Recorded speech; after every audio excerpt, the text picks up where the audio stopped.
My name is Edwin Mulitalo. This is my last persuasive speech, and I believe student athletes should be paid. Many people have compared the student-athlete relationship with the NCAA and colleges to that of a plantation mentality. That may sound shocking, especially in this day and age, but there are definitely some similarities. Personally, I think an accurate term would be indentured servitude.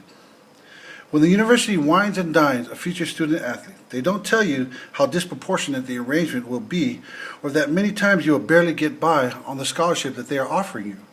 I myself was a student athlete at a major university and received the full ride. I found out quickly that not all glitter is gold. If you are now or were a student athlete, then I'm sure that you understand already what I'm about to talk about. Many of you may know of someone working towards an athletic scholarship that this may affect. For others, it may just be simply that you are looking for a fair system that does not take advantage of others. Wherever you stand on this issue, I hope that by the end of hearing the evidence that I will be presenting to you, we can all be in agreement that student athletes should be paid in addition to their scholarship. I could stand here and present case after case to support this proposal. I will focus on two areas of need, and then whether or not this is even a viable suggestion. Let's start with the lesser need, but still very relevant, an extremely important issue of living expenses. A full ride scholarship does not cover everything. Have you ever wondered why so many cases of players being paid under the table or selling or get caught selling their personal paraphernalia for cash? I assure you that it is less likely that the student is being greedy, but maybe is just trying to get by. A full ride scholarship covers only tuition, books, housing, and a meal plan. And to a teenager, that may sound good. But what about extra cash? What about the phone bill? Now, if you're lucky enough to have a car, what about gas money? Heaven forbid you want to go out to dinner and go for a movie. Don Curtis, a UNC trustee, quoted as saying, "Impoverished football player cannot afford movie tickets for a bus fare home. I think we should pay them something." You might say, why don't these student athletes go find a job? First of all, the NCAA prohibits it. And even if they could get a job, there is just no time. One NCAA study found that a typical NCAA athlete season spends 39 hours a week on academics and 33 hours a week on sports. Because the scholarships are contingent on their academics and their performance on the field, they cannot afford to cut back on any of those schedules. Now, being that a large majority of these student athletes come from an impoverished minority background, it's not realistic to think that they will get extra money from their homes to bridge this gap. Speaking of someone who fits this category, I was only able to make ends meet because I was married my junior year and my wife was able to work. Secondly, it is widely accepted that this is to protect the integrity of the student athletes and amateurism. Supporters of this idea justify it by saying that these athletes are given a top-notch education for free and are ungrateful and don't comprehend the value of it. This is very misleading. Scholarships are renewed on a yearly basis and can be retracted for any reason. Many students never receive their degrees.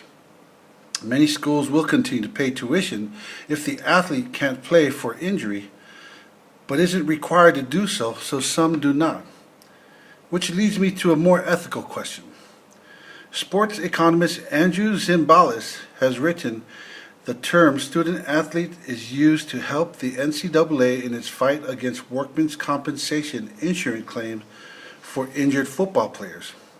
Walter Byers, himself the architect of what we now know as the NCAA, wrote, "We crafted the term student athlete, and that the term was deliberately ambiguous.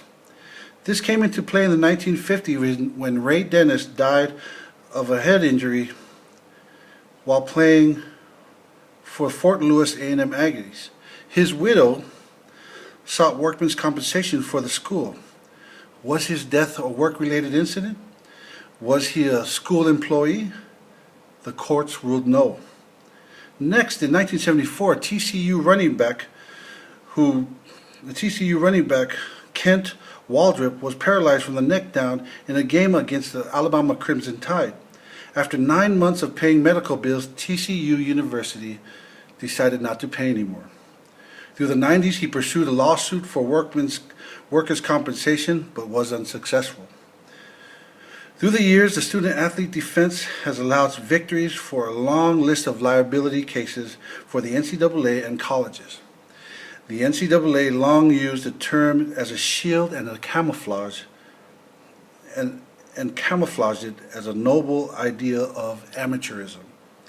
So the big question is this: is this even an option?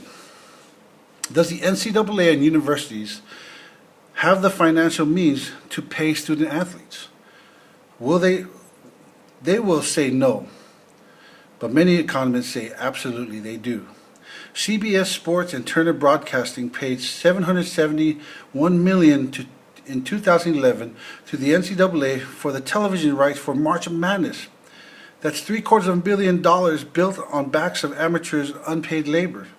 In 2010, the SEC conference alone became the first to break the $1 billion ceiling in athletic receipts, and the Big Ten was following real close with $905 million. This all came from ticket sales, concession sales, merchandise, licensing fees, and other sources, but largely came from television contracts.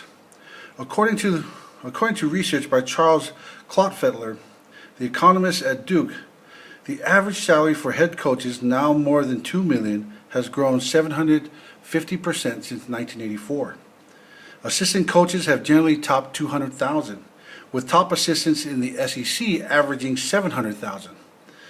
The irony in this case, in cases such as in 2010, A.J. Green, a wide receiver at the University of Georgia, who admittedly sold his own jersey from the previous year's bowl game for some extra cash for spring break, was suspended for 4 games. 4 games. While the university continued selling his jersey for $39.95 and up. And it doesn't stop there. They don't stop making money off you after you leave the university. As in the case of Ed O'Bannon. O'Bannon, who now works at a Toyota dealership outside of Las Vegas, was a star basketball player for UCLA in the 90s. He currently has a lawsuit against the NCAA because once you leave your university, one would think that your likeliness belongs to you, he said. But the NCAA continues to make money off his likeliness through films and video games that he has never seen any compensation for. The NCAA and colleges will tell you that they don't have money to pay athletes. But David Berry, a professor of economics at Southern Utah University, pointed out, they are nonprofits, and their incentive is to spend every cent that comes in. That doesn't mean that they're not making any money. It means that they just spend it all. The money is there. They just need to allocate it differently. As I said, I can go on and on, listing different examples that point to the unfairness of this college student-athlete agreement, but I think you get the picture. I think you can see that the NCAA, if the NCAA and colleges continue in their willingness to profit staggering sums of money in a cartel-like fashion at the expense of a young, hopeful student-athlete, that they should compensate them with something more than just the possibility of a degree. The current system provides too little for them to live off of, the physical risk is too high, and they are making too much to justify it. So the next time you hear of a story next time you hear in the media of a student athlete receiving money under the table, it's not that he is money hungry. Maybe he's just literally hungry. After all his research, Taylor Branch, who published the findings in The Shame of College Sports, said, "The tragedy at the heart of college sports is not that some college athletes are getting paid illegally, but that more of them are not."